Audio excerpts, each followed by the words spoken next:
Welcome back to YouTube channel economics आसान है। Guys, आज हम डिस्कस करने वाले हैं डी इंडस्ट्रियलाइजेशन, जिसमें हम पढ़ेंगे decline of handicraft industry and there adverse effect. Britishers ने क्या करा था, हमारी हैंडीक्राफ्ट इंडस्ट्री को सिस्टमैटिक तरीके से डिक्लाइन करा था। तो क्या उनका मोटिव था, क्या रीजंस थे, क्या उसका एडवर्स इफेक्ट पड़ा, वो हर डिटेल में हम इसको देखने वाले हैं। सो गाइस, स्टार्ट करते हैं आज की क्लास। सबसे पहले हम डिस्कस करते हैं कि हमारी हैंडीक्राफ्ट इंडस्ट्री कैसी थी before the British rule. Before the British rule हमारी हैंडीक्राफ्ट इंडस्ट्री की वर्ल्ड वाइड रेपुटेशन थी। क्यों थी? क्योंकि जब हम वर्क करते थे, फॉर एग्जांपल के लिए सिल्क टेक्सटाइल हो गया, कॉटन टेक्सटाइल हो गया या मेटल एंड स्टोन वर्क हो गया, तो फाइन क्वालिटी का मटेरियल यूज करते थे और जो क्राफ्टमैनशिप थी वो भी हाई लेवल की थी। तो इस वजह से हमारी जो हैंडीक्राफ्ट प्रोडक्ट्स की डिमांड थी ना, वो बहुत ज्यादा थी और वर्ल्ड वाइड उसकी रेपुटेशन थी। अब ब्रिटिशर्स नहीं चाहते थे कि इंडिया डेवलप करे, उनको क्या करना था, अपने इंटरेस्ट के लिए काम करते थे, उनको ब्रिटेन को डेवलप करना था। तो उन्होंने क्यों, किस रीजन की वजह से, क्या मोटिव था उनका, तो एक बार इसको देखते हैं। तो सबसे पहले बात करते हैं primary motive of British rule. क्यों ब्रिटिशर्स ने हमारी हैंडीक्राफ्ट इंडस्ट्री को डिक्लाइन करा, वो भी सिस्टमैटिक तरीके से। सबसे पहला मोटिव आता है उनका, दो उनके मोटिव थे main, to get raw material from India at cheap rate. जैसे कि पता ही है कि ब्रिटिशर्स ने इंडिया को क्या बना दिया था, exporter of raw material and importer of finish good. तो उन्होंने ऐसा क्यों करा, क्यों हमारी इंडस्ट्री को डिक्लाइन कर दिया? फर्स्ट हमारा मोटिव आता है टू गेट रॉ मटेरियल। वो चाहते थे कि इंडिया से रॉ मटेरियल ले अपनी ब्रिटेन की इंडस्ट्री के लिए चीप रेट पे, इसलिए उन्होंने डिक्लाइन कर दी handicraft industry. Then to sell finish product of Britain industry in Indian market at higher prices. अब देखो, इंडिया से वो क्या करते थे, चीप रेट पर रॉ मटेरियल लेते थे, ब्रिटेन की इंडस्ट्री उसका यूज करके फिनिश गुड प्रोड्यूस करती थी और उसको सेल करते थे इंडियन मार्केट में एट हायर प्राइसेस में।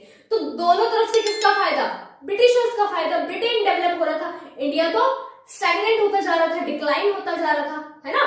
तो दो उनके मोटिव थे कि इंडिया को एक्सपोर्टर बनाना है रॉ मटेरियल का और इंपोर्टर बनाना है किसका, फिनिश गुड्स का। ठीक है, चीप रेट पे रॉ मटेरियल खरीदेंगे और हाई रेट पे फिनिश गुड बेचेंगे इंडिया में। अब इसको करा कैसे, रीजन क्या है? इन्होंने अपनाई डिस्क्रिमिनेटरी टैरिफ पॉलिसी। नाम से समझ में आ रहा है कि डिस्क्रिमिनेटरी मतलब भेदभाव होगा। टैरिफ, जो भी टैरिफ लगाया जाएगा, जो भी काइंड ऑफ टैक्स लगाया जाएगा। तो इन्होंने क्या करा, allow free export of raw material from India, कि इंडिया से जब ब्रिटेन रॉ मटेरियल जाएगा तो उसपे कोई भी टैरिफ नहीं लगेगा।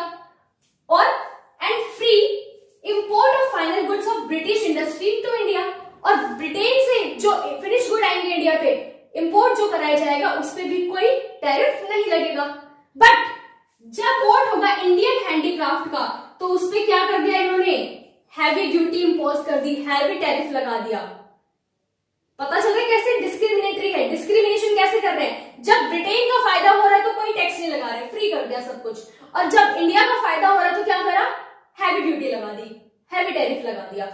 देखो कि जब इंडिया से रॉ मटेरियल जाएगा तो कोई टैक्स नहीं लगेगा, कोई टैरिफ नहीं लगेगा, और जब इंपोर्ट कराया जाएगा ब्रिटेन से तब भी कोई टैरिफ नहीं लगेगा, क्योंकि दोनों तरफ से फायदा ब्रिटेन का है। बट जब इंडिया के हैंडीक्राफ्ट प्रोडक्ट्स एक्सपोर्ट करे जाएंगे तो क्या होगा, हैवी ड्यूटी लगेगी, जिसकी वजह से क्या हुआ था, जो एक्सपोर्ट मार्केट में डिमांड थी, जो इंटरनेशनल डिमांड थी हमारे हैंडीक्राफ्ट प्रोडक्ट्स की, वो डिक्लाइन हो गई। क्यों हो गई, एग्जाम्पल से समझो। फॉर एग्जाम्पल के लिए एक बास्केट बनाएगी, बैम्बू बास्केट बनाएगी, ठीक है। अब उसकी वैल्यू मान लो 50 रुपए है और उस पर टैक्स लग गया 30 का। अब वो मार्केट में कितने की सेल होगी, 80 की, ठीक है। अब उनके लिए क्या होगी, एक्सपेंसिव होगी, एक्सपेंसिव होगी तो क्या होगी, डिमांड कम होगी, और जो क्राफ्टमैन सेल कर रहा था उसको अब सिर्फ 20 रुपए बचेंगे, क्योंकि 30 तो टैक्स ही दे रहे हैं, है ना। तो एक्सपोर्ट मार्केट में तो डिमांड कम हो गई, साथ साथ अब मशीन मेड गुड्स इंडिया में क्या हो रहे थे, इंपोर्ट हो रहे थे। तो मान लो वही जो बास्केट है, जो मशीन मेड बनाई गई है, वो 40 रुपीज की है, और जो हैंडीक्राफ्ट है वो 50 रुपीज की है। पर्सन कौन सा खरीदेगा, जो चीपर होगा। तो इंडियन मार्केट में भी क्या हो गई थी, उसकी डिमांड कम हो गई थी।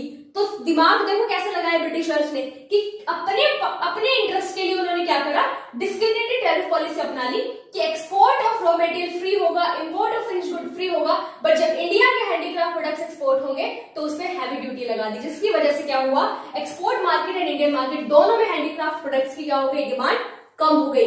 अब डिमांड कम हो गई तो कुछ एडवर्स इफेक्ट भी पड़ेगा, हैंडीक्राफ्ट इंडस्ट्री डिक्लाइन हुई तो क्या एडवर्स इफेक्ट पड़ा, हाई लेवल ऑफ अनएम्प्लॉयमेंट। अब जो क्राफ्टमैनशिप लगे हुए थे, ठीक है, जो आर्टिस्ट थे, वो क्या हो गए, अब अनएम्प्लॉयड हो गए, तो हाई लेवल ऑफ अनएम्प्लॉयमेंट हो गई थी, जिसकी वजह से क्या हुआ, ओवर क्राउडिंग हो गई एग्रीकल्चर में, क्योंकि उनके पास अब कुछ करने को है नहीं, तो वो रूरल एरियाज में जाके क्या करेंगे, एग्रीकल्चर करेंगे। तो सभी एग्रीकल्चर कर रहे हैं, तो एग्रीकल्चर में क्या हो गई, ओवर क्राउडिंग हो गई। देन क्या हो गया था इस वजह से, इंपोर्ट ऑफ फिनिश गुड्स, जो हम डोमेस्टिकली क्या करते थे, परचेज करते थे, अब हैंडीक्राफ्ट गुड्स तो रहे ही नहीं, तो हमें क्या करना पड़ेगा, इंपोर्ट ही कराना पड़ेगा, वो भी कहां से, ब्रिटेन की इंडस्ट्री से। ठीक है, तो किस तरीके से ब्रिटिशर्स ने हमारी जो हैंडीक्राफ्ट इंडस्ट्री को डिक्लाइन करा था, जिसको डी इंडस्ट्रियलाइजेशन भी बोला जाता है। तो समझ में आया क्या उनका मोटिव था, एक्सपोर्टर बनाना है रॉ मटेरियल का और इंपोर्टर बनाना है फिनिश गुड्स का। क्या रीजन था, किस वजह से उन्होंने डिक्लाइन कर दी, डिस्क्रिमिनेटरी टैरिफ पॉलिसी को अपना के। एडवर्स इफेक्ट क्या पड़ा, अनएम्प्लॉयमेंट बढ़ गई, एग्रीकल्चर में ओवर क्राउडिंग हो गई और हमें इंपोर्टर बना दिया फिनिश गुड्स का। सो गाइस इंपॉर्टेंट क्वेश्चन है तुम्हारे एग्जाम के लिए, बहुत अच्छे से समझ में आ गया होगा। आज के लिए इतना ही, मिलते हैं नेक्स्ट क्लास में। Thank you.